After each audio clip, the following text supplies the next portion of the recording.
Tayo ay gagawa ng avocado oil. Ayan. So, meron tayo ditong hinog na. Ayan. At maya-maya ay kakainin natin to. Lalagay natin sa ating salad. So, ganito yung mga avocado dito. Hindi masyadong malaki yung buto. Ayan. So, gagawin natin. Tanggalin lang natin yung puti niya.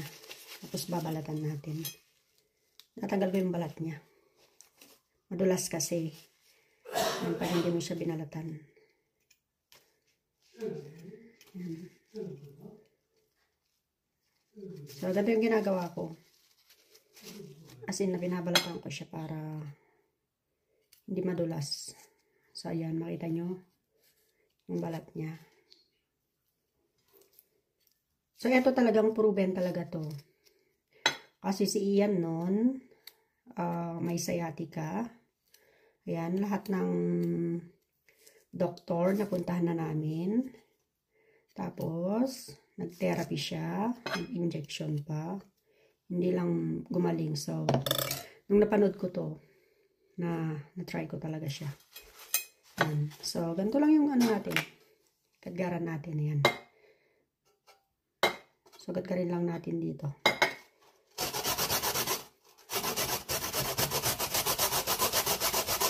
Direct na yung ginagawa ko dito eh.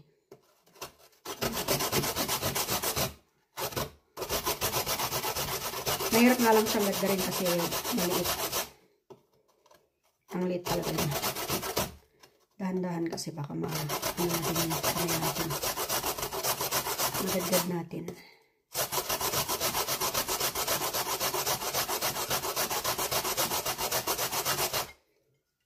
Ayan.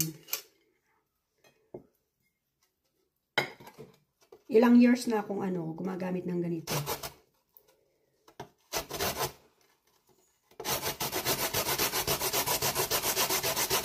Ito naman, matagal mo itong magagamit pag marami yung nilagay mo. Dapat nakababad lang siya.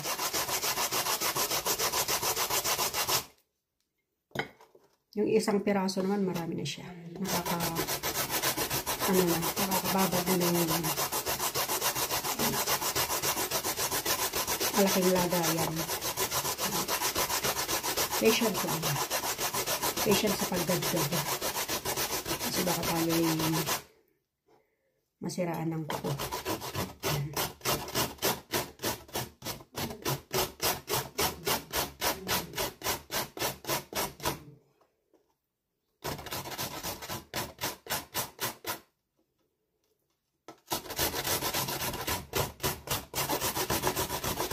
So, ayan. Yung isang piraso, marami na siya, oh. Ito yung nakarami. Tapos, ilalagay ko dito. Yung ko ng eskinol. Yan, pinagtanggalan ko ng eskinol. So, ilalagay ko siya dyan. Direct na, hindi mo na kailangang ibilad yung, yung buto. Direct mo lang siya. Pero yung iba kasi binibilad, eh. Ako kasi mas effective kasi yung parang oil nung buto as in makukuha mo. So, ayan. O, as in marami din yung niya. Isang piraso. Tapos, ang nilalagay kong oil ay almond.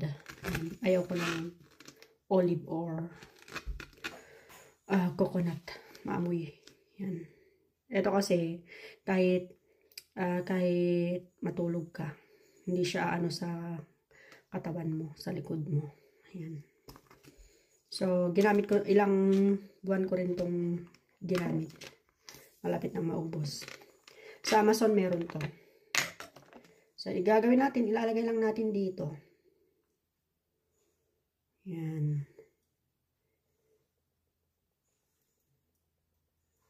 Uy, ubos na yung oil natin. Ayan. So, ganyan lang siya, oh. Hayaan mo siyang bumaba lahat. Ang ginagawa ko, after kong maibabad ng 3 weeks, tinatanggal ko na yung nasa laman. Kapag may natira pa akong oil, yan, tinatanggal ko yung laman na. Tapos yun, gumagawa uli ako ng iba. So, ganun lang kadali mga guys. Effective talaga to. Yung mga ayaw maniwala dyan. Wala akong pake. Ayaw maniwala, wag.